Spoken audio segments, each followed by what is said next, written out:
I'm inside a customer's truck. He went for a little off-road adventure and he came back with this weird noise. Look. I guess not so weird. That's probably just a rock stuck in there. It turns out it's not that. I was spinning the wheel and I couldn't hear any noises, but the noise was still there when driving. So we're under the car now with the drive shaft spinning, and it seems like the noise is coming from somewhere around here. So if we take a look at this side, we can see it bent in a way where it's now making contact with the drive shaft as it spins. It's probably because it got hit right here in the corner. I loosened these bottom bolts up and I can just bang it back into place. There we go, we got plenty of clearance now, so we're good to go.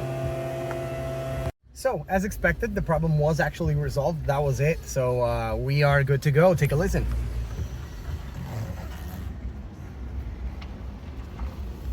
You couldn't hear anything. That's why.